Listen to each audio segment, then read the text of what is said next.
And this is a brand new episode on ABP Live Podcast. I'm Abhi Lahiri. Joining me today in conversation to have a very in-depth conversation on the NEET scam. I'm joined by NV sir, Nitin विजय. कैसे हैं आप? बहुत बढ़िया sir. अभी तो मतलब सुर्खियों में आप बहुत ज़्यादा है. नॉट ओनली यू, मतलब बहुत सारे स्टूडेंट्स का करियर स्टेक पे हैं, वो भी सुर्खियों में हैं. बहुत सारे और भी फैकल्टीज़ हैं जिन्होंने इस मुहिम को छेड़ दिया कि जो नीट स्कैम है, is it actually a scam, is it like a so called घपला, या जो भी आप बोलना चाहें. हाउ डू यू डिफाइन कि है क्या मसला, है क्या जो इतने सारे बच्चों का करियर स्टेक पे है, एक नेशनल न्यूज़ बन चुकी है, हर कोई इसके बारे में जानना चाहता है. आसान शब्दों में उन सब लोगों के लिए बता दीजिए जो इस बारे में नहीं जानते हैं. सबसे पहले तो बेसिकली शायद स्कैम और ये सब बहुत बड़े शब्द हो जाते हैं. मुझे व्यक्तिगत रूप से ऐसा नहीं लगता कि जो कंडक्टिंग बॉडी एंटी है उसकी कोई मैलिफाइड इंटेंशन है. बट ये बात हम समझें कि डॉक्टर बनना सब बच्चों का सपना होता है, तो उस जगह अगर कोई छोटा रास्ता दिखाई दे जो पैसे से तय हो सकता हो तो उसमें घुसने वाले बहुत सारे लोग होते हैं, माफिया हो सकती हैं. ऑल्दो एनटीए एक बहुत बड़ी कंडक्टिंग एजेंसी है. पहले पर इस बात को समझें कि नेशनल टेस्टिंग एजेंसी हमारे देश की है. 24 लाख बच्चों को एग्जामिनेशन कराती है ओएमआर पे. ऐसा विश्व में कहीं नहीं होता. तो कोई आसान काम नहीं है, पहले हमें समझना पड़ेगा. ठीक है. पर यह भी सच्चाई है कि आसान तो नहीं है, पर ये बच्चों के भविष्य से जुड़ी हुई है, इसलिए इसको बहुत सजगता से करना बहुत आवश्यक है. True. हर बारी सुचारू रूप से होती है, थोड़ी बहुत त्रुटियां होती है, पर उसे इग्नोर करा जा सकता है. इस बार लूप होल्स की वजह से जो लोगों ने फायदा उठाया, उसकी वजह से बहुत सारे बच्चों का भविष्य स्टेक पर आ गया है. अब वो कैसे स्टेक पर आया, मैं आपको थोड़ा सिलसिलेवार समझाता हूँ. 5 मई को 2024 को हमारा एग्जाम होता है. उसी दिन खबर आती है कि सवाई माधोपुर में डिस्क्रिपेंसी हुई है, पटना में एक एफआईआर दर्ज हुई है, मीडिया में वो बात आती है कि लीक हुआ है. एनटीए का जस्टिफिकेशन आता है, यानी कि नेशनल टेस्टिंग एजेंसी का जवाब आता है कि कोई लीक नहीं हुआ है. जो पेपर बाहर आया है वो 4 बजे आया है, क्योंकि सवाई माधोपुर में इंग्लिश वाले बच्चों को हिंदी का पेपर बढ़ गया था, हिंदी वाले बच्चों को इंग्लिश का पेपर बढ़ गया था. इस गड़बड़ी की वजह से वहाँ पे एजिटेशन हुआ और कुछ बच्चे 5:20 से पहले ही पेपर से बाहर आ गए. इस बात को मान लेते हैं, जस्टिफिकेशन हम सब ने मान लिया और इस बात को वहीं ख़त्म हो गया. हम एक्सपेक्ट कर रहे थे कि नीट 2024 का रिजल्ट, जिससे हमारे भावी डॉक्टर बनते हैं, इसका रिजल्ट आएगा 14 जून के आसपास. 14 जून की बजाय ये रिजल्ट आ गया 4 जून को, जिस दिन हम हमारी डेमोक्रेसी का, लोकतंत्र का सबसे बड़ा उत्सव मना रहे थे. ये अनएक्सपेक्टेड था कि ऐसा क्यों हुआ, पर रिजल्ट आया, ठीक है, हमने उसका सम्मान करा. बट एक रेड फ्लैग तो है ये भी.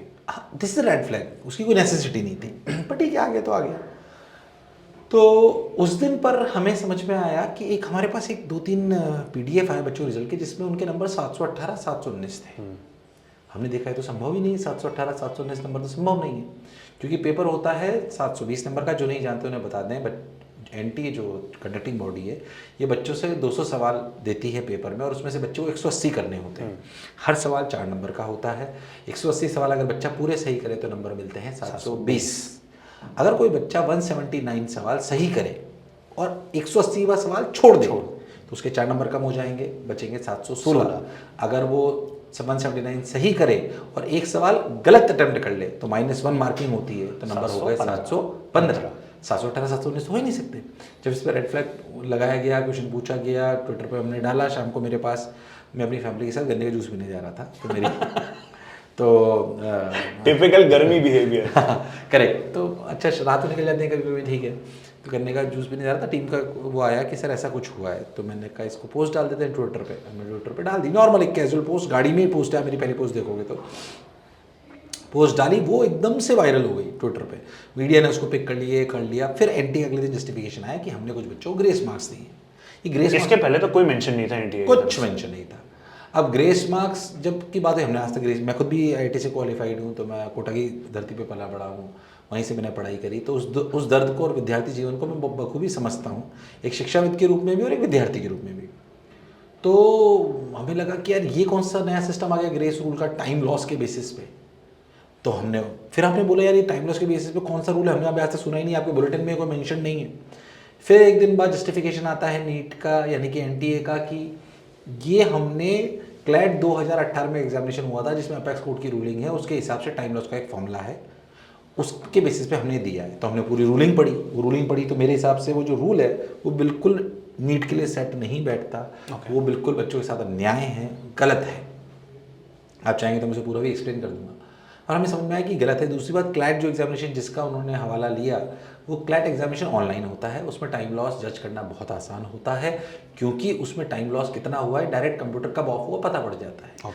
OMR बेस्ड एग्जामिनेशन में टू जज how much time loss is there, it is not practically possible just by seeing the CCTV and just by talking to the different coordinators over there. This is not a correct way of judging the time loss, because every minute counts too much on to it, because in normal conditions एक बच्चे को आप ऐसा समझ लीजिए 180 minute में 180 सवाल करने, 1 मिनट का मतलब एक सवाल है, जो कि फंडामेंटली बहुत डिफिकल्ट है for exam like NEET. Correct. तो वो सही नहीं था, तो बेसिकली उस पर ही काफ़ी दिन तक लड़ाई चलती रही और नीट के ग्रेस मार्क्स को लेके बात हुई।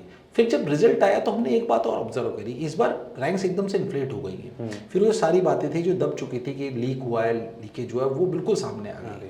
वो इसलिए आ गई क्योंकि रैंक इतनी बढ़ जाए संभव नहीं है।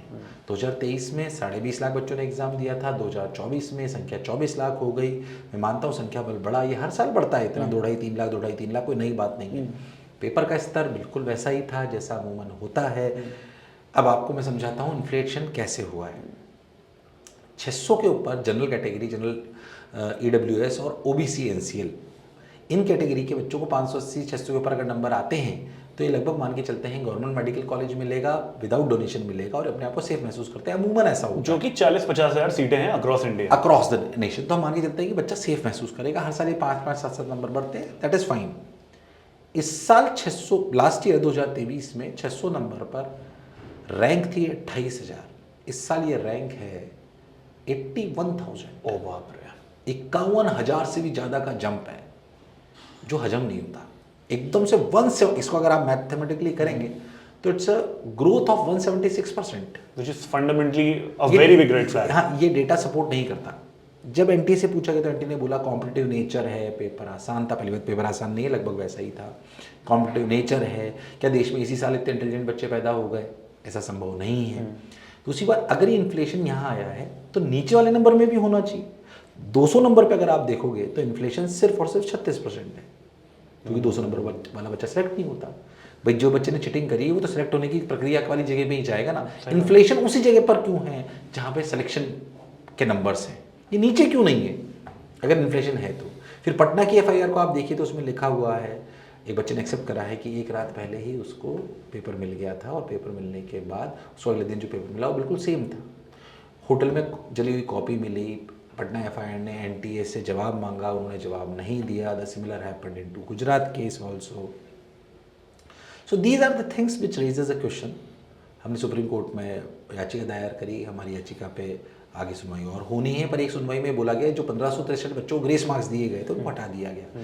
एक ही जगह से 6 बच्चे 8 बच्चे टॉपर आना, एक ही कमरे के अंदर एक ही कमरे के अंदर से, एक ही सेंटर से आना, ये थोड़ा संदेह लाता है। और अगर आप पास्ट रिकॉर्ड्स भी देखिए, लास्ट 4-5 साल का, हर साल 720 नंबर मिलने वाले बच्चे थे, 1, 2, 3 या 4। हाँ, बस 4 भी नहीं हुए, 4 भी नहीं, 1, 2 या 3, मतलब लास्ट 2020 से अगर आप देखें, 19 से देखें, इस बार वो 66 हो गए। हाँ, करेक्ट बेटा, 67 स्टूडेंट्स हो गए, विच इज़ प्रैक्टिकली इम्पॉसिबल। तो इसका मतलब एक्चुअली क्या है, NTA में इस बार 2 गड़बड़ी हुई है। गड़बड़ी एक तो हुई है ग्रेस मार्क्स टाइम लॉस की फिलोसफी को लेके, जो कंडक्शन में गड़बड़ी हुई है because of the procedural mistakes of NTA, right. Again मैं कह रहा हूँ इतना आसान नहीं होता 24 लाख बच्चों का हमारा टेस्ट कराना, बट हाँ मिस्टेक हुई है। दूसरा, जिसमें NTA का शायद ज़्यादा रोल ना हो, माफिया जो चीटिंग और लीकेजेस के लिए जिम्मेदार है, जो पैसे के दम पे शायद हुआ होगा। इन दोनों कहीं ना कहीं से तो एग्जाम, अगर पेपर लीक हुआ है, NTA सिर्फ एग्जाम सेट भी करता है क्या? नहीं, क्या करते हैं ना एकेडमिक टीम में। तो अगर एकेडमिक टीम एग्जाम सेट कर रही है और वहीं से पेपर लीक हुआ है तो समवेयर डाउन लाइन जिम्मेदार तो वो भी है। देखिए मैं आपको सही बात बताऊँ, NTA बहुत सारे एग्जाम कराता है क्योंकि शायद मीडिया पे सिर्फ उनको कल्प्रिट की तरह दिखाया जा रहा है। मैं वास्तविकता भी बताना चाहता हूँ, बहुत सारे एग्जामिनेशन कंडक्ट कराते हैं, उनके पास मुट्ठी भर परमानेंट एम्प्लॉइज हैं। जो 2-2.5 लाख लोग उस दिन लगते हैं, वो सब कोई गवर्नमेंट सर्वेंट होते हैं, कोई क्या होते हैं, उनके पे कोई जवाबदेही नहीं होती है। 800,000 रुपये उनको पर एग्जामिनेशन मिलते हैं, उन पर आप क्या क्वेश्चन मार्क करोगे? रियलिटी है ये, चाहे नहीं, मतलब we can not change it, right. तो वो एक बहुत बड़ी समस्या है। अब NTA के पास रिसोर्सेज बहुत ज़्यादा होने चाहिए, जैसा मुझे लगता है। जिन एग्जाम की स्टेक्स इतनी हाई है, क्या उनके पास रिसोर्सेज बहुत ज़्यादा होने चाहिए? हाँ, होने चाहिए, ये विचारणीय विषय है। सही बात है, इसमें कोई शक वाली बात नहीं। तो अपन हर चीज़ सिर्फ एक ही एजेंसी पर डाल दें, ये भी गलत है ना। अपने उनका पक्ष भी समझना पड़ेगा। बट हाँ, गड़बड़ हुई है। मेरे को जिस बात से समस्या है वो सिर्फ इस बात से समस्या है कि एनटीए एक्सेप्ट करे कि गड़बड़ी हुई है और तुरंत इसे रेक्टिफाई कर ले, क्या बुराई है इसमें? And what do you think is the rectification course of action? For me, rectification in this case is easy if NTA admitted it that there is some mistake. Data हमें सब बता देगा। एक ही सेंटर पे अगर एवरेज से ज़्यादा बहुत ज़्यादा नंबर है तो संदेह है, कहीं पे ज़्यादा टॉपर्स दिख रहे हैं तो संदेह है। ऐसे सेंटर्स आइडेंटिफाई कर लीजिए, डेटा बता देगा आपको। सही बात। Which is not a tough call, right? Data centres बिठा लीजिए, वो ऐसे ही बता देगा आपको कि जो बेसिकली एबनॉर्मलिटी इन डेटा है, abnormality of data in centres, आपको बता देगा। उस जगह वापस रिपीट करा लीजिए उसको, जैसे आप जेईई मेन में नॉर्मलाइज करते हैं वैसे नॉर्मलाइज करिए, फिर रैंकिंग निकाल दीजिए, अपने आप कट ऑफ नीचे आ जाएगी। This is the only thing. मैं पूरी रीनीट के फेवर में भी नहीं हूँ, नहीं तो शायद उसमें उन बच्चों के साथ भी अन्याय होगा जिन्होंने पूरा फेयरली एग्जामिनेशन दिया था, पूरी मेहनत करी, उनको दोबारा उसी प्रक्रिया से गुजारना जो कि काफ़ी स्ट्रेसफुल होती है बच्चे के लिए, तो उनके साथ अन्याय होगा। पर ये भी हमें समझना पड़ेगा कि कुछ ना कुछ तो हमें करना पड़ेगा। नहीं तो मेरा व्यक्तिगत मानना है, डेटा जो मुझे दिखाई दे रहा है कि 20,000 बच्चे ऐसे इस बार डॉक्टर बनेंगे जो बनने लायक ही नहीं थे। 20,000, और वो बहुत बड़ा कंसर्न है। It's a huge number, it's a minus number. मतलब we can not deny this part, right? 20,000 से 25,000 मेरा व्यक्तिगत मानना है कि ऐसे बच्चे डॉक्टर बनेंगे जो नहीं बनने थे। अब आप सोचिए, आज से 6-7 साल बाद अगर आप इलाज कराने चाहें तो आप ऐसे डॉक्टर से इलाज करा सकते हैं जो डॉक्टर बनने लायक ही नहीं था, जो सही नहीं है हमारी स्वास्थ्य व्यवस्था के लिए। दूसरी बात, एनटीए ने जब, एनटीए बहुत ट्रस्टफुल एजेंसी है, आप समझिए 24 लाख बच्चा 2 साल 3 साल 4 साल तक तैयारी करते हैं उस एग्जामिनेशन के ट्रस्ट पर कि मेरे को फेयर एग्जामिनेशन मिलेगा। वो 2 साल बंद कमरे में खुद को रखता है, उसका अगर इस एग्जामिनेशन से विश्वास उठ जाएगा तो बहुत नुकसान होगा आने वाले समय में। आने वाले समय में जो संख्या जितने बच्चे एग्जाम दे रहे हैं वो घटेगी तो हमें अच्छे डॉक्टर्स नहीं मिलेंगे। हमें अच्छे डॉक्टर्स इसलिए मिल रहे हैं कि कॉम्पिटिटिव नेचर है। सही बात है, बिल्कुल we can not deny it, right? We are getting so talented doctors just because of the competitive nature of the examination. और कितने हैं जिनको ग्रेस मिला, वो सब जाके एम्स में बैठेंगे। हाँ, राइट। तो और एम्स की एक सैंक्टिटी भी खराब होगी, सब चीज़ खराब होगी सर, सब चीज़ खराब होती है। Its entire ecosystem. आप अपनी ऑर्गेनाइजेशन, आज आपकी इतनी बड़ी ऑर्गेनाइजेशन है एबीपी, हमारी ऑर्गेनाइजेशन में 2,500-3 हज़ार लोग काम करते हैं, उसमें 10-20 भी अगर एम्प्लॉयज़ ऐसे आ जाएं जो करप्ट माइंडसेट के हों, पूरी ऑर्गेनाइजेशन को स्पॉइल होने लगती है, राइट? तो हमें इस बात को समझना पड़ेगा। तो मेरा व्यक्तिगत मानना ऐसा ही है कि अच्छा, ये मत समझिए कि एंटी एक्सेप्ट कर लेगा तो उनकी कोई ईगो गड़बड़ हो जाएगी। विश्व में 24 लाख बच्चों को बीमार कराने वाली कोई एजेंसी है ही नहीं। आप यूनिक हैं। हमारे इसरो ने चंद्रयान भेजा, पहला अगर चंद्रयान गलत भी हो गया तो हमने उन्हें कल्पित थोड़ी बोला, हमने उनका मनोबल बढ़ाया कि कोई बात नहीं, फिर कर लिए। एनटीए जो कर रही है कोई छोटा मोटा काम नहीं है। हम समझते हैं इस बात को, त्रुटि हो सकती है, हम उस गलती से सीखे आगे बढ़े, ये बात समझने योग्य बात है। पर ये भी समझें कि वो जो 24 लाख बच्चे हैं, क्योंकि मैं खुद भी उस प्रक्रिया से गुजरा हुआ हूँ, आप समझिए कि उन्होंने बहुत मेहनत करी है। मैं नहीं कहता उनमें से सारे सेलेक्ट हो जाएंगे, बट क्या वो ये डिजर्व नहीं करते कि एक फेयर एग्जाम होना चाहिए? उनको वो चांस तो मिलना चाहिए जो शायद नहीं मिला। सिंस यू मेंशनिंग कि ओएमआर हो रहा है, हम इतना एडवांस कर गए हैं, सब कुछ ऑनलाइन एग्जाम हो रहे हैं, तो इसको ऑनलाइन क्यों नहीं कर सकते अगर ओएमआर पे ही हो रहा है? जेईई मेन पे करते हैं। पहली बात, 24 लाख बच्चों का एक साथ इंफ्रास्ट्रक्चर सीबीटी का, कंप्यूटर बेस्ड का हमारे पास नहीं है। इसमें छोटे छोटे मुद्दे हो रहे हैं, एनटीए को पर हर जगह गलत नहीं बोल सकते, उनको बताओ उनकी क्या समस्या है। जेईई मेन में वो एग्जामिनेशन कराते हैं 8 से 10, 8 या 12 स्लॉट में कराते हैं, एक सवा लाख हर स्लॉट में होते हैं, सीबीटी होता है, उनको नॉर्मलाइज करते हैं और रिजल्ट निकाल लेते हैं। वही ये इसमें भी कर सकते हैं। पर इसमें जब करने की बात आई थी तो कई एक्टिविस्ट ने बात करी थी कि गाँव परिवेश के बच्चे आते हैं, उन्होंने कभी कंप्यूटर देखा ही नहीं, ये नहीं हुआ, वो नहीं हुआ। तो मेरा व्यक्तिगत मानना इसका सॉल्यूशन जो है लॉन्ग रन में, इस बार तो जो हो गया सो लॉन्ग रन में सॉल्यूशन ये है, क्योंकि ये भी एक समस्या है। मैं इस बात से मना नहीं करता हूँ कि आप गांव खेड़े के बच्चे ने कंप्यूटर यूज करा हुआ, it is not necessary. True, सही, वैलिड पॉइंट है, वैलिड पॉइंट। हर किसी के पास प्रिविलेज नहीं है, व्हिच इज ट्रू। हमारे देश की आयरनी है। ये कैसे सुधरेगी वो एक अलग समस्या है। पर अपन ये समझे कि अगर हम एग्जामिनेशन हिंदी, इंग्लिश, मराठी, गुजराती सब में लेते हैं तो हम ऐसा कर सकते हैं कि 24 लाख बच्चों को 24 स्लॉट में तोड़ दिया। हमारा जो इलेक्शन हो रहा है, जब वो इतने चरणों में हो रहा है, वो इसलिए करा जाता है ताकि ढंग से कराया जा सके। सही बात, राइट? बिल्कुल, ताकि उस पर कोई आपत्ति दर्ज ना हो। तो क्यों ना इन 24 लाख बच्चों को 12, 15 या 24 हिस्सों में तोड़ लिया जाए, उनको 12-15 दिन में एग्जाम कराया जाए और हर बच्चे को ऑप्शन दिया जाए कि आप कंप्यूटर बेस भी दे सकते हैं और ओएमआर भी दे सकते हैं। ऑटोमेटिकली शायद कंप्यूटर बेस वाले ज़्यादा बच्चे होंगे, विद टाइम ये हो जाएगा, राइट? उसका कारण मैं बताऊँ, अपने आप हो जाएगा। तो जब धीरे धीरे होगा तो जो चांसेस ऑफ गड़बड़ी है ये काफ़ी रिड्यूस हो जाएंगे।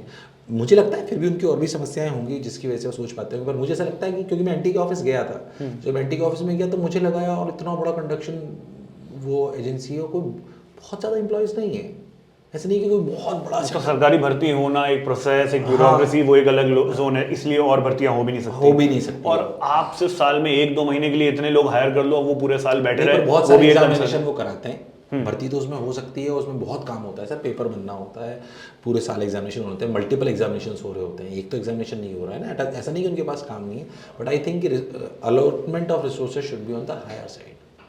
जो अलॉटमेंट ऑफ रिसोर्सेज वो काफ़ी कम है। आपको बताऊँ, ऑब्जर्वर थे 3000 बस। ऑब्जर्वर जो जो बोलते हैं ना सीसीटीवी में बैठ के देखते हैं सर, 4700 या 4800 सेंटर्स पे एग्जामिनेशन हुआ है। और उसमें कितने सीसीटीवी होंगे, कितने सीसीटीवी होंगे उसमें सोचिए। और ये तो एक सेंटर बता रहा हूँ मैं, यहाँ पे क्लासरूम तो अलग। मैं आपको सिंपल सी बात बताता हूँ कि 24 लगभग एक क्लास में 24 बच्चा बिठाते हैं। 24 लाख बच्चों ने 24 लाख बच्चों ने एग्जाम दिया। 1 लाख कमरे मान लीजिए, 1 लाख कमरे हैं सर, उसमें 3000 ऑब्जर्वर क्या करेंगे।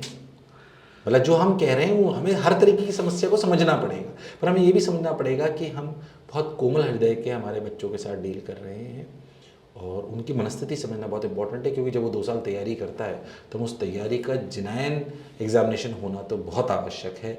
हम उसको हमारी किसी रिसोर्सेज की कमी, हमारी इच्छा शक्ति की कमी, हमारे कोई भी प्रोसीजरल कमी को आड़ लेकर उससे बच नहीं सकते। और सिर्फ 2 साल नहीं, कितने हैं जो ड्रॉप होंगे सर, 4-4 5-5 साल वाले ड्रॉपर हैं बच्चे जो 5-5 साल से इसकी तैयारी कर रहे हैं। उन्हें फेयर चांस मिलना चाहिए। हमारे संस्थान में सर 600 से लेकर 640 का, मैं क्यों उसमें कूदा हूँ, 600 से लेकर 640 के बीच में कम से कम 350-400 बच्चा है सर। वो पूरी उम्मीद में था कि डॉक्टर बन जाएगा, अब उसकी उम्मीद टूट गई है। मुझे पता है वो डिजर्व करता है। हमारी संस्थान की बात कर रहा हूँ सर, हमारे यहाँ मेडिकल में कम से भी कम अक्रॉस द नेशन 20,000 के आसपास बच्चा पढ़ता है। आप सोच के देखिए, ये जो फिगर्स है ये वाकई सरप्राइजिंग है। अब इसको जैसे मीडिया में अगर हम बात करें तो पॉलिटिकल एंगल दिया जा रहा है, हम भी डरने लगे हैं, हमें कहीं पॉलिटिकल छाप नहीं लग जाए एक शिक्षाविद के रूप में। हम पॉलिटिकल से क्या लेंगे, हम सरकार के पूरे फेवर में सुप्रीम कोर्ट का पूरा मान्य रखते हैं, हम तो बच्चों की बात कर रहे हैं। मतलब हमें मैं पॉलिटिकल एंगल पे नहीं जाना चाहता हूँ, उसको ना जाना चाहिए, नहीं जाना भी नहीं चाहिए। ये पब्लिक वेलफेयर की बात है, इसमें पॉलिटिक्स आना ही नहीं चाहिए। हम कब आए टीवी पे, आज तक हम कभी नहीं आए। मैं दिल्ली आज तक कभी इंटरव्यू करने नहीं आया, कभी नहीं आया, 20 साल के हो गए, कोई बात ही नहीं है। हम पॉलिटिक्स में है ही नहीं, हमको लेना देना नहीं है पॉलिटिक्स से। हम शिक्षाविद हैं, हम वही रहना चाहते हैं, हम खुश हैं हमारी जगह पे। बट अगर हमारे बच्चों के अधिकारों की कोई बात है, और जहाँ मुझे लगा कि वाकई जेन्युइनली गड़बड़ हुई, थोड़ी बहुत हो तो ठीक है। देखिए सही बताएं तो हमारी राजस्थानी भाषा में बोले तो आटे में नमक जितना हो तो ठीक है। अच्छा, इस बार क्या आटे में नमक जितना नहीं, नमक में आटा है। हाँ, काफ़ी ज़्यादा है, नंबर से इज़ ह्यूज। मतलब वो जो बता रहे हैं अपने आप, वो डेटा आपको सब कुछ बता देगा। इसलिए ये शायद बात करना बहुत आवश्यक है। और आशा करता हूँ कि हमें पूरा विश्वास है कि सरकार और सुप्रीम कोर्ट एक निर्णायक निर्णय लेगा जो बच्चों के हित में हो। नहीं, और नॉट ओनली दैट, मैंने और भी बहुत सारी एनॉमलीज नोटिस की जो आपने शायद अभी नहीं मेंशन किया। जैसे बड़ौदा का एक सेंटर है जिसकी बहुत बात हो रही है, उसमें पता चला कोई कर्नाटका से एग्जाम देने आ रहा है, कोई उड़ीसा से आ रहा है। आप आप जज्जर वाले सेंटर की बात करें, उनकी प्रिंसिपल को सुन लीजिए, उनकी पूरी कहानी बिल्कुल डिफरेंट साइड पर है। जो सवाई माधोपुर में हुआ है, अगर ऐसा जज्जर में करा गया तो वह जब सवाई माधोपुर में वापस एग्जाम लिया गया तो जहाँ पे टाइम लॉस की बात थी, वहाँ पे दोबारा एग्जामिनेशन क्यों नहीं कराया गया। बहुत सारे क्वेश्चन मार्क है सर, हम बात करेंगे तो 5 घंटे निकल सकते हैं। मैं आपको सही बता रहा हूँ, इतने सारे पॉइंट्स हैं जिन जगह बातें करी जा सकती हैं। It's a reality, but the crux is कि हमारे बच्चों के साथ थोड़ा गलत हुआ है। जिन्होंने तैयारी करी है उनके साथ न्याय होना चाहिए, नहीं तो ये बात अच्छी नहीं रहेगी। पूरे जीवन भर की उनकी बात है सर। आप तो 20,000 25,000 छोड़िए, 5-10 बच्चों के साथ भी अगर ये होता है तो कितने अन्याय की बात है।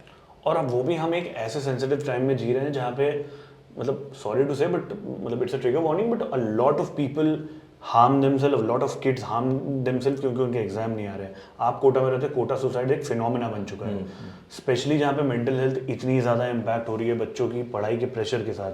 हम हर दूसरे दिन मीडिया में हम अपने ज़रिए सब सोचते हैं कि वो मेंटल प्रेशर कम हो, उसके बीच में अगर ये एक एग्जाम्पल आता है जो कि उस चीज़ को और बढ़ा दे और पॉजिटिव एंड छोड़िए उसको और नेगेट करता है, तो it's a fundamentally a very big problem rather than just acknowledging the fact कि कुछ गलती हुई थी। करेक्ट। और जो भी बच्चे हैं, मैं कह रहा हूँ कि अगर नंबर कम आए ज़्यादा आए, जो भी है, हो सकता है निर्णय वापस ना भी हो। अटेम्प्ट्स फेल होते हैं, आदमी कभी फेल नहीं होता। असली सफलता उस प्रक्रिया में थी जो आपने मेहनत करना सीखा उसकी तैयारी करते वक्त। ये बात हमेशा याद में रखें। जो भी बच्चे मुझे सुन रहे हैं उनसे ये बात बोलना चाहता हूँ, क्योंकि मेरी जब 3217 रैंक आई थी IIT में तो मुझे भी लगा यार बहुत पीछे आई है, थोड़ा दुख सा हुआ, पर मुझे लगा जीवन में वो सही रहा। उसमें कोई बुराई वाली बात नहीं। तो हो सकता है आज कोई बात थोड़ी बहुत ऊपर नीचे बुरी लगे, पर कई लोग बहुत एक्सट्रीम स्टेप उठा लेते हैं। वो शायद एक मेंटल हेल्थ का इशू है यूथ का nation wise. It is not only about this examination, it is not only about ये कि कोई सिटी को स्पेसिफाई कर लिया जाए, कुछ भी कर लिया जाए। It is a nation wise. 1,21,000 लोगों ने देश में आत्महत्या करी, ये नेशन वाइज मेंटल हेल्थ का इशू है, right? That should be addressed. और इट्स एंटायरली डिफरेंट प्रॉब्लम जिसको शायद आप और हम व्यक्तिगत रूप से, मैं शायद सक्षम नहीं हूँ, साइकोलॉजिस्ट नहीं हूँ जज कर पाऊँ, बट हाँ जो मेरे क्षेत्र में बच्चे हैं उनकी मनस्थिति को कैसे और अच्छा रखना चाहिए उस पर हमें प्रयास करना चाहिए, और हम लगातार प्रयास भी कर रहे हैं। क्योंकि हम शिक्षाविद हैं, कोटा की जगह से आते हैं, हमारा अस्तित्व सिर्फ कोटा की वजह से है। शिक्षा को कैसे देखना चाहिए वो नज़रिया शायद हम जान सकते हैं। मैं आपको व्यक्तिगत रूप से बताऊँ तो मैं अपने 1-2 दिन का अनुभव आपको बताता हूँ। मैंने अपने जीवन में नहीं सोचा था मैं कभी सुप्रीम कोर्ट जाऊँगा, मैं इतने मीडिया को एड्रेस करूँगा, ऐसी डिबेट में बैठूंगा जहाँ लड़ाई होती है। It's a very new for us, for me it is really new. मतलब आज कोई मेरे पे चिल्ला रहा था, मतलब मुझे लगा कि आप शायद समझ नहीं पा रहे कि हम उस परिवेश से ही नहीं है, हमें क्या लेना देना। हम ना पॉलिटिशियन है, ना हमें इसका फ़ायदा उठाना। एक सर कह रहे हैं आप लोगों को फ़ायदा हो रहा है, आप बताइए एग्जामिनेशन डिले होगा, हमें कैसे फ़ायदा होगा? हमारे तो बच्चे आना, एडमिशन होना कम हो गए। अगर डायलेमा आ गया तो कैसे एडमिशन होंगे? सही बात है। मुझे बताइए हमें कैसे फ़ायदा होगा, इससे हमें कैसे फ़ायदा होगा? मुझे तो बताओ आप। कोई आज लड़ रहा है, मुझे हमें कैसे फ़ायदा होगा? हमें तो नुकसान हो रहा है। अगर मैं संस्थान के दृष्टिकोण से सोचूं तो मेरी टीम के कई लोग मुझसे नाराज है कि आपको नेता बनने का शौक आ रहा है, आपके एडमिशन्स कम हो रहे हैं। क्योंकि जो मेडिकल एडमिशन अभी होने थे वो रुक गए। बच्चों को लग रहा है कुछ ना कुछ वापस नीट नहीं हो जाए। अभी एनडी ने बोले कि काउंसलिंग तो चालू रहेगी। काउंसलिंग चालू रहेगी, उन्होंने इस बात पे बात करी। एनडी ने बोले काउंसलिंग चालू रहेगी। सुप्रीम कोर्ट की मैं सुनने पे भी थोड़ा सहमत हूँ कि ठीक है, उन्होंने बोला कि अगर बाय द वे रीनीट हुई भी सही या कोई हार्ड स्टेप उठाना भी पड़ा तो काउंसलिंग वैसे भी कैंसिल हो जाएगी। आप इस प्रक्रिया को रोक क्यों रहे हो? ठीक है, fine, make sense, we are okay with that part. उसको हालांकि एक छोटा सा नेगेटिव पार्ट है कि जिस बच्चे को कॉलेज अलॉटमेंट हो जाएगा और उसे बाद में बता पड़ेगा कि वो नहीं हो रहा है, तो वो थोड़ा सा एक उसके लिए सेटबैक होगा।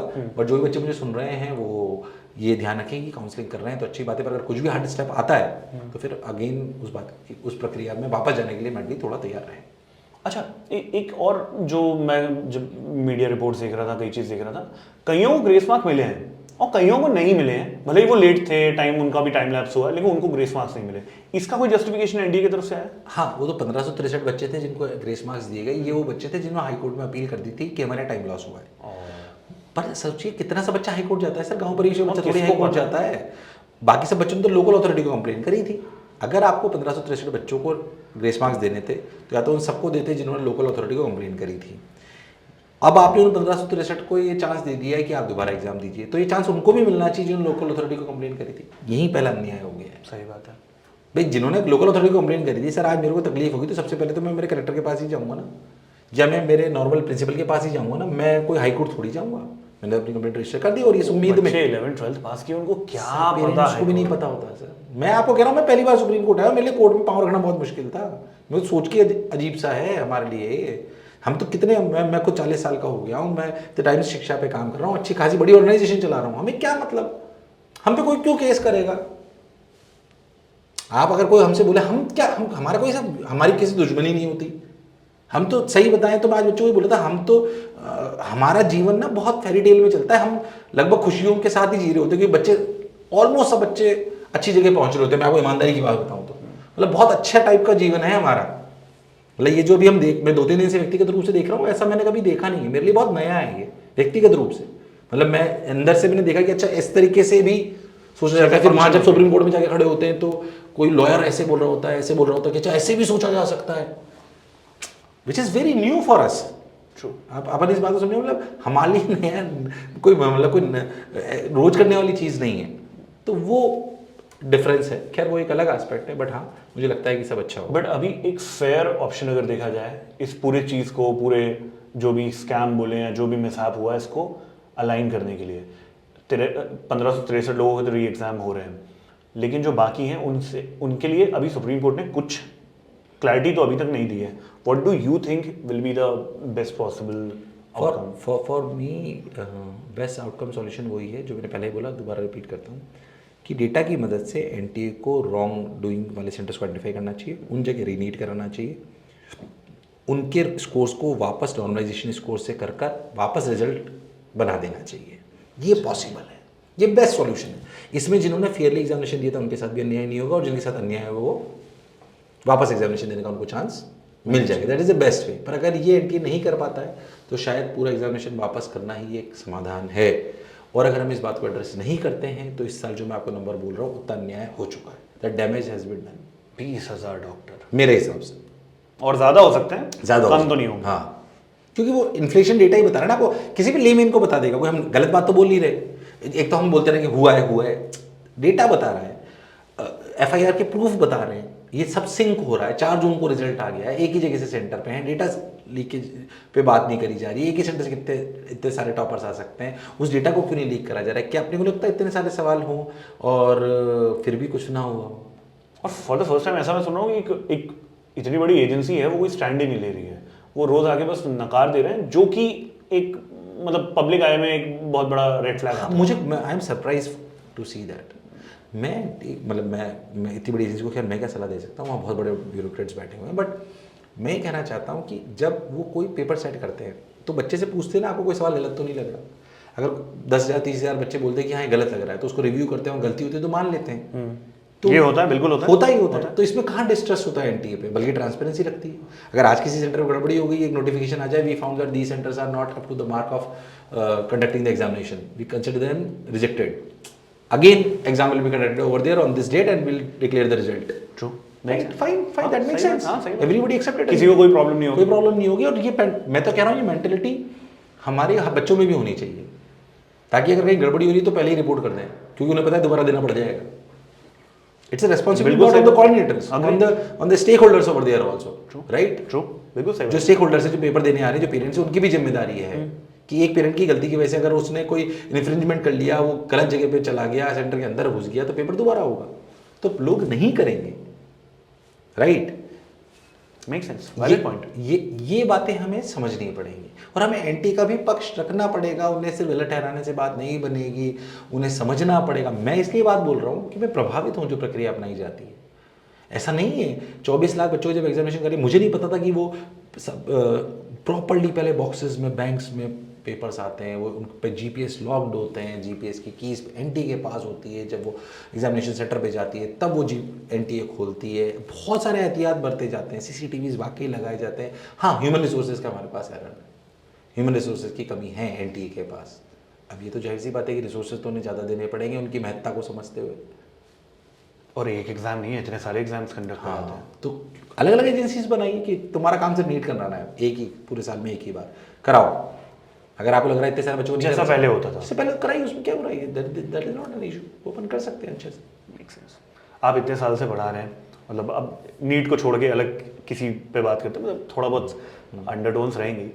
How do you think the education has change with time? मतलब जब आपने पढ़ाना स्टार्ट किया और आज हम 2024 में बैठे हैं, बच्चे कितने बदले हैं, पढ़ाई कितनी बदली है, और नॉट ओनली मतलब एजुकेशन या करिकुलम की बात करूं, बट साइकोलॉजिकली कितनी चीज़ें चेंज हुई हैं? देखिए, जाहिर सी बात है, जब मैं विद्यार्थी था और अब जो बच्चे आ रहे हैं उनकी मनस्थिति में डिफरेंस है। पहले के बच्चे थोड़े से, और मेरे से पहले वाली जो पीढ़ी है वो हमसे भी ज़्यादा मनस्थिति में स्ट्रांग थी।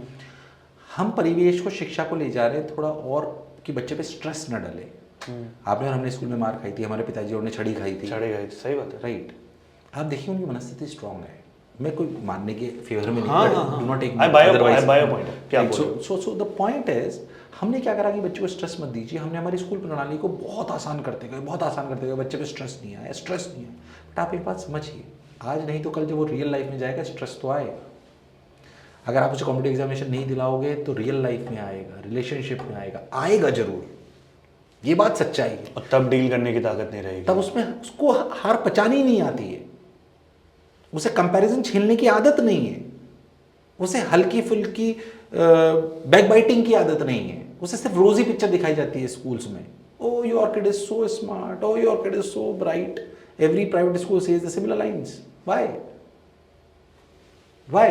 क्यों हम पेपर्स को इतना आसान करते जा रहे हैं बोर्ड लेवल पे? व्हाई? 90% के ऊपर लाखों की संख्या में बच्चे आ रहे हैं, क्यों? थोड़ा सा टफ रखिए, उसे झेलने की क्षमता होनी चाहिए, कोई बुराई नहीं है इसमें। मेरा ये कहना है कि stress doses should be there from the lower classes itself. If you really want कि हमें अच्छे बच्चे मिले तो उनको ये आदत थोड़ी थोड़ी होनी चाहिए। बिकॉज ऑफ पैम्परिंग हम उन्हें बहुत खराब ना करें।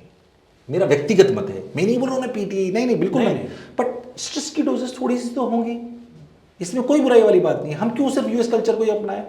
उनकी अपनी ताकत है, हमारी अपनी अलग ताकत है। हमारे यहाँ से जितना टैलेंट निकलता है उनके यहाँ से थोड़ी निकल सकता है। सही बात है। हमारे यहाँ से टैलेंट निकलता है, उनके यहाँ से नहीं निकल सकता, क्योंकि हमारा आईक्यू बहुत हाई है। अगर हम उस जिस वजह से हमारा वो आईक्यू बना है, जिस वजह से हमारे अंदर वो टैलेंट है, अगर आप उस प्रक्रिया को इनिशियली खत्म कर दोगे तो लॉन्गर रन में जो स्ट्रेंथ हमारे बच्चों में आज तक थी, आने वाले समय में आपको वैनिश होती हुई नजर आएगी। मेरा व्यक्तिगत मानना ऐसा है। दूसरी बात, एजुकेशन कैसे बदली मैं आपको समझाना चाहता हूँ। आप और हमारे फादर जब पढ़ते थे तो उन्होंने कोई कोर्स करा 4 साल का, जो 4 साल में उन्होंने सीखा, चाहे इलेक्ट्रिकल इंजीनियरिंग हो, इलेक्ट्रॉनिक्स हो, डॉक्टरी, व्हाटएवर इट इज, उन्होंने जो पढ़ा वो रियलिटी में जो उन्होंने पढ़ा वो पूरे जीवन अगर अप्लाई करते रहे तो उनकी जॉब में काम चल जाता था। It is possible. True. Now world is changing, in the global world is changing so fast. हम जो कॉलेज में थे, आईआईटी में, तो वर्कआउट चलता था। अब तो कोई जानता ही नहीं है उसको, नई जनरेशन कोई जानती नहीं है। आज की तारीख में जो हम आज सीख रहे हैं कॉलेज का बच्चा, वो 5 साल में ऑब्सोलीट हो जाएगा। 5 साल में ऑब्सोलीट हो फिर जाएगा, अपग्रेड करना चालू फिर अपग्रेड करेगा। करना चलेगा उसको, राइट। तो शिक्षा का मतलब नॉलेज डिलीवरी नहीं है। शिक्षा का मतलब है, मेरे लिए शिक्षा का महत्व मैं बताता हूं, कि सीखने की प्रक्रिया को सिखाना असली शिक्षा है। वो आग लगाना, हाँ, चिंगारी जलाना, उसको सीखना आना चाहिए नई चीज को। अब वो इंटरनेट की मदद से सीखे, बुक्स की मदद से सीखे, कलीग से सीखे, बट सीखने की प्रक्रिया को सिखाना इज वेरी वेरी इंपॉर्टेंट। उसको ये समझाना कि तुम्हें अगर जीवन में एक्सेल करना है तो जीवन भर विद्यार्थी बने रहने की आदत होनी चाहिए। You should be able to learn new things every day. If you do not have that kind of habit, you will not be able to excel in life. And do you think कि ये आज के बच्चों में, जो जितने आप बच्चों को पढ़ाते हैं या जितने ग्लोबली आप इंटरेक्ट भी करते हैं, उनमें इस चीज़ की कमी है फंडामेंटली? फंडामेंटली कमी है, थोड़ी कमी है, पर मैं कह रहा हूँ इस तरफ हमारा एजुकेशन सिस्टम को ध्यान देने की आवश्यकता है कि सिर्फ उन्हें हमें इलेक्ट्रिकल इंजीनियरिंग सिखा दी, इससे मतलब नहीं। आज की तारीख में इंटरनेट पे सब कुछ अवेलेबल है। व्हाट इज रियली इंपॉर्टेंट कि वो, अच्छा ये मेरे पास resources, I can learn and I can execute. The first process is to learn, how to learn, right. पहले किताबों का भाव था, प्रोफेसर्स का भाव था, अब नॉलेज का भाव नहीं है। इंटरनेट के जमाने में नॉलेज का कहाँ भाव है सर? यहाँ पर हम बैठे जितनी नॉलेज भी ले सकते हैं। ये पहले नहीं, पहले ऐसा नहीं होता था, है ना। पहले वो समस्या थी, इसलिए हमने इतना इंफ्रास्ट्रक्चर खड़ा करा। मैंने कह रहा हूँ उसकी इंपॉर्टेंट है, पर उस इंफ्रास्ट्रक्चर में सिर्फ नॉलेज डिलीवरी की बजाय how to engage with the knowledge, how to learn new skills, how to learn new knowledge, that is the most important part. Then the second aspect of comes out of it, how you can execute that knowledge. Just by gaining the knowledge it will not work. अब वो दुनिया बची भी नहीं है। अब वो दुनिया बची भी नहीं है। ये ऐसा नहीं है सिर्फ मैं कोई ज्ञान देने के लिए ज्ञान दे रहा हूं। नहीं, सच्चाई है। मैं इसलिए आपको बोल रहा हूँ क्योंकि मैं भी इसको खुद पे अप्लाई करता हूँ और करने का पूरा प्रयास करता हूँ कि क्या जो मैंने सीखा उसे अप्लाई कर सकता हूँ। वो क्या मैं उसे सीखता हूँ, मैं आपको छोटी सी बात बताता हूँ आपको, क्या अवेलेबल नहीं है। अभी रिसेंटली कोई एक मैप इम्पोज करना था, हमने किसी आर्किटेक्ट से बात करा, उसको टाइम लग रहा था, मुझे थोड़ी अर्जेंसी थी। उन्होंने हमसे 1.5 लाख रुपए फीस चार्ज की बात करी। मैंने 1.5 घंटे यूट्यूब पे पढ़ा, एग्जैक्ट मैप ओवरले कर दिया गूगल पे, 1.5 घंटे पढ़ा मैं बस। इस जमाने में जी रहे हैं सर हम, इस जमाने पे जी रहे हैं हम, ये सच्चाई है बिल्कुल। मैं कह रहा हूं बच्चों को ये सीखना आना बहुत आवश्यक है। वो एक भारत जिसके लिए बहुत प्राउड फील करता है, जुगाड़, वो हर जगह से होना चाहिए, हर जगह से उनसे सीखना होना चाहिए। अच्छा ये मतलब उसके अंदर वो ललक होनी चाहिए, अच्छा मैं विद्यार्थी हूँ भैया। और वो कैसे इनकलकेट करेंगे बच्चों में? वो इनकलकेट तब करेंगे जब उसमें जुनून पैदा करेंगे, जब उसमें जोश होगा, उसे जीनियस और किंग का अंतर समझ में आएगा। आज के टाइम तो 7 बजे उठना है, स्कूल जाना है, मजबूरी में कह रहे फिर स्कूल जाना है, ये तो आदों की प्रॉब्लम है। क्योंकि हम सिर्फ मार्क्स सिस्टम पे काम कर रहे हैं। मैं इसी पे आना चाहता था, कब तक ये मेरिट का हम खेलते रहेंगे खेल? देखिए ऐसा है, मैं ही नहीं कहता हूँ कि मेरिट के बेसिस के बिना हम अच्छे कॉलेजेस को भर नहीं पाएंगे, इसलिए हमें करना पड़ेगा। हाँ, वो करना पड़ेगा, ठीक है। पर मैं कह रहा हूँ, मैं आज डॉक्टर जिसकी बात अपन कर रहे हैं उनको मैं एक बात बोलता हूँ, तुम एक बात समझ लो कि तुमने अगर नीट दिया, क्लियर भी कर गए, ठीक, तुमने घिस के MBBS भी कर ली, पर अगर तुम्हारी मेहनत करने की आदत नहीं है ना तो तुम डॉक्टर तो अच्छे नहीं बन सकते। ये तो सच बात है। डॉक्टर तो भैया 24 घंटे काम करना पड़ता है उसको। तो पहले समझ लो कि अच्छा डॉक्टर बनना है तो सिर्फ नीट क्लियर करने से नहीं बनोगे, मेहनत से प्रेम होना चाहिए। अच्छा आज की तारीख में अच्छा डॉक्टर कैसे बन जाएगा अगर वो रोज नहीं MRI मशीन आ रही है, रोज CT स्कैन नहीं आ रही है, उसको पढ़ना नहीं सीखेगा तो? रोज नए एक्सरे आ रहे हैं सर, रोज नए एक्सरे मशीन आ रही है, रोज टेक्नोलॉजी अपग्रेड हो रही है डिफरेंट कंपनीज की। आप उसे नहीं सीखोगे कैसे आगे बढ़ पाओगे? और आप तो 20-25 साल के, 60-60 साल के डॉक्टर बैठ के रोज अपग्रेड कर रहे हैं अपने आप। करेक्ट। तो वो जो सीखने की प्रक्रिया को सिखाने वाली बात जो मैं आपको बोल रहा हूँ, वो बच्चों में इनकलकेट, मतलब रेगुलर प्रोसेस होना चाहिए। जैसे हमारा रोज अखबार पढ़ने की हैबिट होती है ना, उनको रोज नहीं पढ़ने की आदत होनी चाहिए। आज ये पढ़ा, सीख लिया, अगर वो हैबिट का पार्ट हो गया, उनको हमने सिखा दिया कि अच्छा ठीक है ये खुद से पढ़ो भाई। आज हम तुम्हें बोलते हैं क्लासेस में कि बोला कुछ नहीं, कि सब एक नई चीज पढ़ेंगे और उसे अप्लाई करेंगे। This is a class, this is class. हम ऐसा करेंगे, हमें साइंस की क्लास है, मैथ्स की क्लास है, एसएसटी की क्लास है, वही हमने उसे रटाया, वही हमने पढ़ा दिया। मैं नहीं बोल रहा हूँ ये नहीं जरूरी है। This is knowledge delivery to them. उसको नॉलेज सीखने की प्रक्रिया को सिखाना तो हमें करना पड़ेगा ना, उन स्किल्स पे काम करना बहुत आवश्यक है। कि आज आप कुछ नया पढ़ के आएंगे और उसमें आपने क्या अप्लाई करा, इस पे बात होगी। एक लेक्चर सिर्फ इसी पे है।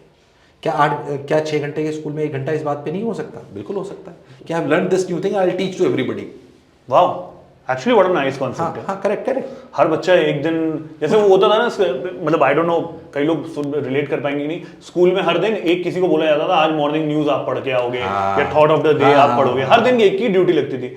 अब आप डेली की एक क्लास निकाल दो, कुछ भी आप पढ़ के आओ गूगल पे, जो आपको लगता है कि ये टॉपिक, और हो सकता है कभी छोटे बच्चे तो टॉपिक आपने दे दिया, तुम पढ़ के आओगे, इसमें पढ़ाओगे और इसे अप्लाई करा के बताओगे, उसमें वो आदत बन जाएगी। अब भले साइंस का स्टूडेंट फिल्म राइटिंग में क्यों ना बोले, सब कुछ होना चाहिए, सब कुछ होना चाहिए। क्यों ना इसको मार्क्स सिस्टम में इनकलकेट कर दिया जाए कि इस बच्चे ने बहुत अच्छा पढ़ाया साहब, सबने उसको फीडबैक दिया कि अच्छा इसने बहुत बढ़िया पढ़ाया और इसने अच्छा समझाया और इसने अप्लाई भी बहुत अच्छे से करा। It can be structured but it should be a part of central curriculum. It should be a part of, वो सिर्फ एसएसटी साइंस मैथ्स के पार्ट के हिस्सा नहीं होना चाहिए। हमें स्किल सिखाना उसे बहुत आवश्यक है। उसे उसको आत्मचिंतन करना सिखाना बहुत आवश्यक है। वो लोगों से बात कैसे करता है वो सिखाना बहुत आवश्यक है।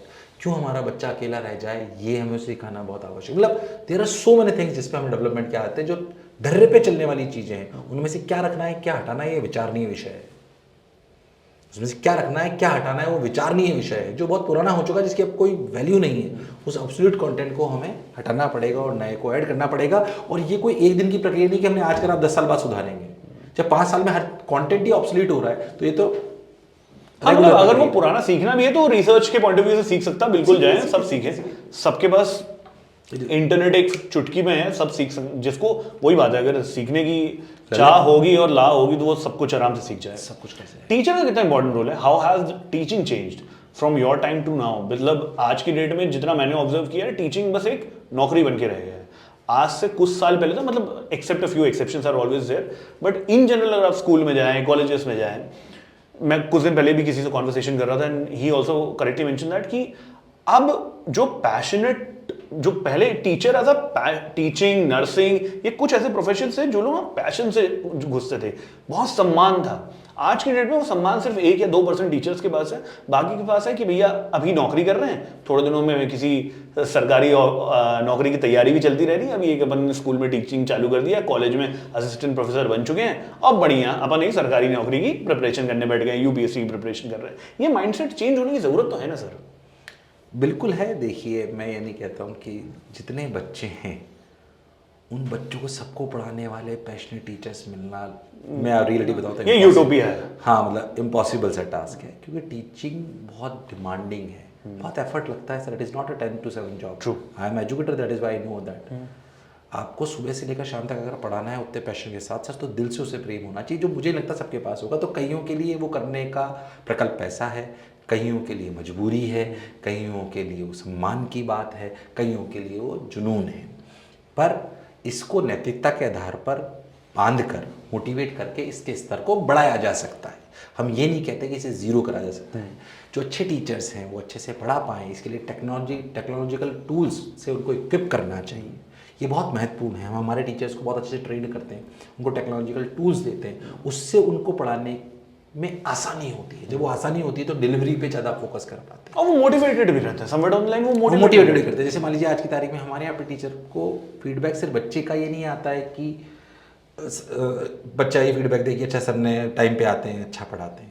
हम टीचर को फीडबैक ये भी देते हैं कि जो आपने पढ़ाया उस पे बच्चे ने कैसा एग्जाम में करा, दैट इज़ अ फीडबैक। जब वो टीचर के पास आता है तो उसे अच्छा लगता है, अच्छा यार मुझे इस जगह इंप्रूवमेंट की जरूरत है। Sometime your data also tell us your weaknesses, your strengths, right? True. As a teacher वो देना बहुत आवश्यक है। सो अगर हम उसकी प्रॉपर मॉनिटरिंग टीचर को देंगे ना, आप कितनी बजे टाइम क्लास में घुसे, कितनी बजे निकले, आपने कितना डिस्कशन कराया, आपके टेस्ट पेपर जो आपने बनाया वो एरर फ्री थे नहीं थे, आपने जो बच्चों को पढ़ाया उन्होंने एग्जामिनेशन में उसका कैसा करा। If that report card of a teacher will be structured in a proper way, ये भी बहुत ज़्यादा डिफरेंस ले आएगा। मैं कह रहा हूँ अध्यापक को ज़्यादा बोलने की आपको आवश्यकता ही नहीं, just give them a fair report card. और वो रेगुलर, ये नहीं साल में एक दिन होना चाहिए। नहीं, तो हर महीने देनी पड़ेगी आपको। और ये ऑटोमेटेड करी जा सकती है. We have done that in our organisation and believe me, without saying anything, the performance of the teachers and that is reflected into the performance of the kids has increased tremendously just by doing this, just providing them the regular reports. Okay sir, आपकी महीने में इतनी class थी, मान लीजिए आपकी इस महीने 100 क्लास थी, 80 क्लास थी, 80 क्लास आपकी थी सर, 80 में से आप इतने में टाइम पे गए, इतने में लेट गए, इतने में डिस्कशन आगे चल रहा है, इतने में पेंडिंग चल रहा है, इतने में पीछे चल रहा है, इतने सवाल आपने कराया, आपने ये टॉपिक पढ़ाया बच्चों को, उसमें ये फीडबैक है, आपका फीडबैक बच्चों ने ये दी है. It's a report. When a teacher sees that report without saying anything, we are not, हम किसी की एक दूसरे के साथ शेयर नहीं करते, उसके पास वो रिपोर्ट होती है. When he sees that report, it itself says him कि I am supposed to improve over there. जब वो अध्यापक रोज बच्चों को कहता है तुम्हें ये करना चाहिए, सुधरना चाहिए, उसे पता है मुझे भी सुधरना है, तो आप ये मान लीजिए 10 में से 8 तो ऐसे ही सही हो जाते हैं सर. द पॉइंट इज कि हम उसको बहुत अच्छे से बताते नहीं हैं. टेक्नोलॉजिकली ये करा जा सकता है. This should be incorporated into our national curriculum also. करोड़ों अरबों रुपए का बजट है सर सरकार का. Why we are not investing money on this? But वो भी कम होता जा रहा है. कम हो रहा है, पर आप समझिए सरकारी टीचर्स को कितना पैसा मिलता है, पर टेक्नोलॉजिकल टूल्स के लिए पैसा नहीं लगाया जा रहा है. बिल्कुल सही बात है. Monitoring is really very important. Monitoring doesn't mean हम उन पर डंडा चलाना चाहते हैं. सही बात है. मॉनिटरिंग इसलिए जरूरी है ताकि उनको इंप्रूव करा जा सके. उनमें अपने आप मोटिवेशन आ जाएगा सर, अपने आप मोटिवेशन आ जाएगा, आपको कुछ करने की उसमें जरूरत नहीं है. और ये हमारी कंट्री की बैकबोन है. एजुकेशन हमारी कंट्री का बैकबोन है. अगर ये स्टेबल नहीं होगा तो हम आज ना कल तो झूलेंगे ही. हाँ सर, बहुत ज़रूरी है मानसिकता बदलने के लिए. आज भी आप गांव में जाएंगे किसी बड़े शहर के, आप दिल्ली से 20 किलोमीटर 25 किलोमीटर दूर चली जाइए आउटस्कर्ट्स में, आज भी आपको गरीबी नज़र आ जाएगी, अनपढ़ बच्चे नज़र आ जाएंगे. इतना आसान नहीं है शिक्षा को जमीनी स्तर तक अच्छा करने के लिए. और एक तो साक्षरता और शिक्षा में डिफरेंस भी है ना. हमने दोनों को इक्वेट कर दिया. साक्षरता तो सर साइन कर लिया, साक्षरता कहते हैं, that is not a definition. Point वही है. उसकी मनस्थिति, उसके मानसिक स्तर को इतना लाना कि वो अपना अच्छा बुरा सोच सके, क्रिटिकल थिंकिंग ला सके, कोई उसे बहका नहीं सके. आप और हम क्यों इंटेलेक्ट कहला रहे हैं? क्योंकि आप में वो बुद्धि क्षमता है कि मैं आपको बहकाऊं तो आप नहीं बहकोगे. आप उसे एनालिटिकली सोच सकते हो, सारे इमोशनली सोच सकते हो, उसका राइट कॉम्बिनेशन करके आप डिसीजन ले सकते हो. ये जो बुद्धि विवेक है, ये उसमें शिक्षा ही तो ला सकती है. और कौन ला सकता है? ये लाना बहुत आवश्यक है. जब वो जमीनी स्तर तक वो आ जाएगा, तब हम किसी और कंट्री को, डेवलप्ड नेशंस की फिलॉसफी को अपनाएंगे तो वो काम करेगी. अभी नहीं करेगी. That is really very very important. Valid point. कुछ नॉस्टैल्जिया में जाते हैं. आपने फेवरेट टीचर के बारे में कुछ बताइए. मतलब हाउ वाज दैट एक्सपीरियंस? मतलब आई एम श्योर अभी कभी टीचर होंगे. हाँ. ऐसा हर किसी की जिंदगी में कई टीचर्स होते हैं जो एकदम छाप छोड़ के जाते हैं. हो सकता है वो बहुत ज़्यादा एक्टिवली पढ़ाए भी नहीं हो, लेकिन वो होता है ना कि रैंडम शायद कभी आए और बस बोल के चले गए. बहुत इंपॉर्टेंट रोल प्ले करते हैं. वैसे मेरे जीवन में आप जानते होंगे, कोटा में BK बंसल सर रहे हैं. बंसल सर सब जानते हैं, अब तो वो इस दुनिया में नहीं रहे. तो एक अध्यापक के क्या कर्तव्य होते हैं वो मैंने उनसे सीखा है, क्योंकि मैं खुद भी अध्यापक बना. तो मैंने उनको हमेशा बहुत डिसिप्लिन देखा है, बहुत डेडिकेटेड देखा है बच्चों को पढ़ाने के प्रति. तो वो छाप मेरे में हमेशा रही है कि यार ऐसे पढ़ना चाहिए. मतलब वो कभी भी इतने सालों बाद भी पढ़ाने हुए, इतने सालों के बाद भी मैंने हमेशा देखा है कि वो खुद पढ़ते थे तब क्लास लेने आते थे. That is really very important. वरना क्या होता है कि 10 साल 20 साल बाद एरोगेंसी आती है, मुझे क्या जरूरत है, कुछ भी पढ़ाया हूँ. इट इज़ नॉट दैट आप कुछ भी पढ़ाया होगे. Every time you are suppose to improve कि last time what I said, उसका क्या रिस्पॉन्स है, how I can reduce the time and increase the efficiency of that content. That is really very very important, right. So वो एक अच्छे अध्यापक के गुण में थे. वो मैंने उनसे सीखे. एक शिक्षक के रूप में मेरे जीवन में हमेशा उनकी छाप रहेगी. और वो one of the finest teacher I have ever seen. मतलब मैथ्स मुझे पढ़ाई भी थी, मेरे बहुत अच्छे नंबर भी आए JEE में. मैं उनका बहुत and one of the most respected teachers India है. कोटा के लिए मतलब तो he is in everything to this. और वो पैरालाइज भी थे, फिर भी वो अपनी चेयर पे आते थे और पढ़ाते थे. तो उनकी इच्छा शक्ति बहुत बड़ी थी. उनके डॉक्टर्स खुद बोलते थे कि जितने साल सर जिए वो कोई बिना इच्छा शक्ति के नहीं हो सकता था. मेरे जीवन में भी माता पिता का बहुत इंपॉर्टेंट रोल रहा है. उन्होंने हमेशा मुझे सपोर्ट करा है. मेरे फादर बहुत स्ट्रॉन्ग माइंडसेट के हैं, डरते नहीं हैं. हिम्मत की कीमत होती है वो जानते हैं. यही उन्होंने मेरे को सिखाया है. लॉन्ग टर्म डिसीजंस कैसे लेने चाहिए, शॉर्ट टर्म गोल्स को नहीं देखना चाहिए. एंटरप्रेन्योर बनने के लिए उन्होंने मेरे को काफ़ी इंस्पायर करा है. सिर्फ पैसे के पीछे नहीं भागा. कई बार ऐसे मौके आए जब आपको बहुत अच्छी अपॉर्चुनिटीज़ होती, बट ही टोल्ड मी कि जीवन में आप जो करना चाहते हो वो मौका मिल रहा है, that is more important than the money. तो वो एक बहुत अच्छे शिक्षक रहे हैं जीवन में, और अभी भी पूरा साथ मेरा देते हैं. चेहरा मैं होता हूँ पर शायद क्रेडिट में लेता हूँ पर परिवार का आपको बहुत सपोर्ट होता है, father mother plays a very very very very important role उसमें। I am glad you addressed it very humbly कि क्रेडिट मुझे मिल जाता है और बैकबोन कोई और रहता है, विच इज ट्रू। नहीं, which is true. My wife is also doing the same, मतलब they are like everything too, मतलब ये लोग मतलब रियल क्रिटिक भी हैं और बहुत काम करते हैं मेरे पीछे, मेरे फादर भी बहुत काम करते हैं। हाँ, हमारी माताजी कहती हैं कि यश किसी किसी के जीवन में लिखा होता है, मैं शायद उसमें से एक हूँ कि मुझे यश मिलता है, पर शायद उसके पीछे काम करने वाला मैं अकेला व्यक्ति नहीं हूँ। पर हाँ, मतलब ऐसा होता है। तो वो बहुत अच्छे शिक्षक रहे, बट हाँ और हैं, तो उनका सानिध्य बना रहा है, ईश्वर की कृपा रहे। बढ़िया। मेरा लास्ट क्वेश्चन इस पॉडकास्ट को कंक्लूड करने के लिए है, मतलब हम करीब करीब अभी 75 साल आज़ादी के हो चुके हैं, 25 साल 24-25 साल बाद 100 साल करीब हो जाएंगे। कहाँ देखते हैं इंडियन एजुकेशन सिस्टम को ग्रो करते हुए 25 साल बाद? एक कैसा इंडियन एजुकेशन सिस्टम होना चाहिए? What is your dream Indian education system? मुझे लगता है कि हमारे यहाँ बहुत दिमाग वाले बच्चे हैं सर। मतलब 25 साल बाद इस शिक्षा की वजह से हम नंबर 1 तो होंगे ही होंगे, मैं कह रहा हूँ नंबर 2 हमारे पास भी नहीं होगा, इतना कैलिबर है हमारे बच्चों में। मतलब ये ऐसे नहीं कि बस अपने देश की बड़ाई करनी है इसलिए बात कर रहे हैं, मतलब बहुत दिमागदार है सर, कर्मठता से काम करते हैं, 15-15 घंटे पढ़ लेते हैं, 20-20 घंटे पढ़ लेते हैं, कर्मठता से पढ़ लेते हैं। मतलब इतने दिमाग वाले बच्चे किसी देश में होना बहुत मुश्किल है। जिसके पास इतना माइंड रिसोर्स हो, उसके पास धन कम हो कोई फर्क नहीं पड़ता, उसके पास अर्थ में रिसोर्सेज कम हो कोई फर्क नहीं पड़ता, सब बिल्ड करा जा सकता है। जिसके पास हमारी रियल एसेट है, जो हमारे बच्चों के दिमाग की इंटेलेक्चुअल एसेट्स है हमारे पास, आई थिंक उसको हमने दबा रखा है, उसको थोड़ा सा और बाहर निकालने की आवश्यकता है। जिस पर हमने बात करी, क्रिटिकल थिंकिंग उनको सिखाना, खुद के लिए अच्छे से क्या क्या सोचना है उसको समझाना, सीखने की प्रक्रिया को सिखाना, वो अगर हमने इनकलकेट कर दिया, हम रॉकेट हैं हम रॉकेट है। मतलब इसलिए मतलब मैं जब बोल रहा हूँ तो मेरे रोंगटे खड़े हैं इस बात में, मुझे पता ही है, मतलब ये है रियलिटी में। हम आप बाहर के बच्चों को देखिए, आप कितने जो बच्चे थे उनमें वो उतने पढ़कर उतना समझने की क्षमता ही नहीं देखी मैंने, बहुत मुश्किल से, मतलब बहुत मुश्किल से। वो हम में है, वो प्रोपोर्शन बहुत कम है वहाँ पे, वो कम है, मैं नहीं कह रहा हूँ नहीं, जैसी बात है, बट हमारे यहाँ बहुत है। हमें उसे कैपिटलाइज करना आना चाहिए।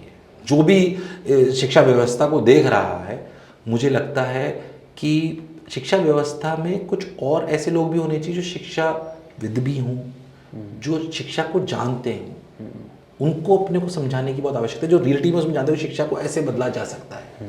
मतलब इनमें और पोटेंशियल है, अपर लेवल पे भी अपने को उसको बहुत बदलाव लाने की आवश्यकता है। मैं नहीं कह रहा हमारा एजुकेशन सिस्टम खराब है, बिल्कुल नहीं, do not take me otherwise.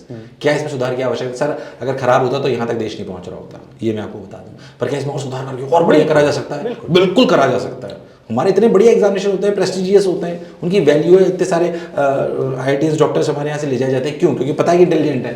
सही बात है, और प्लस कर्मठ जुझारू है। हाँ, कर्मठ जुझारू, कुछ भी बोलो काम कर लेंगे। बिहार यूपी का बच्चा आता है, कुछ भी कर लेता है, कोटा में हम देखते हैं कुछ भी पढ़ लेता है, वो सत्तू खा के पूरे दिन रह लेता है, पर पढ़ लेता है। ऐसे बच्चे कहाँ मिलेंगे आपको? पॉसिबल ही नहीं है, इम्पॉसिबल टास्क से। गर्मी सर्दी से कोई मतलब नहीं है। कश्मीर से बच्चा के कोटा पढ़ रहा है 50 डिग्री पे और उफ नहीं कर रहा। सोच के देखिए आप, कश्मीर वाला बच्चा हमारे कोटा में आता है, 50 डिग्री पे पढ़ता है सर, और उफ नहीं करता वो। मैं तो कई बार उनको बोलता है तुम्हें तकलीफ नहीं होती, कि नहीं सर की ठीक है, पढ़ने ही तो आए सर, ये तो होना ही। IIT निकल जाएगा तो जिंदगी बदल जाएगी। मतलब आप सोचिए वो भाव कैसे, मतलब मुझे कभी कभी लगता है जब मान लीजिए बहुत गर्मी लग रही है, मैं सोचता हूँ यार ये कश्मीर से आया हुआ बच्चा है, ये इसको तो कितनी गर्मी लग रही होगी, मेरी हालत में तो राजस्थान की पैदाइश हूँ। पर ये हमारे बच्चे झेल लेते हैं, उनको कोई ऐसी समस्या नहीं आती। ऑन दैट नोट, बहुत बहुत शुक्रिया फॉर टेकिंग आउट टाइम। हमने बहुत लंबी चर्चा कर ली है। आई रियली होप जितने भी बच्चे देख रहे हो, जितने बच्चों के माँ बाप देख रहे हो, उनको बहुत कुछ जानने मिला होगा। नीट के ऊपर हमने काफ़ी डिटेल में बात की है, and more than that Indian education system and what are envisioner's view, उसके ऊपर बात की है। बहुत बहुत शुक्रिया for taking out time. Thank you sir.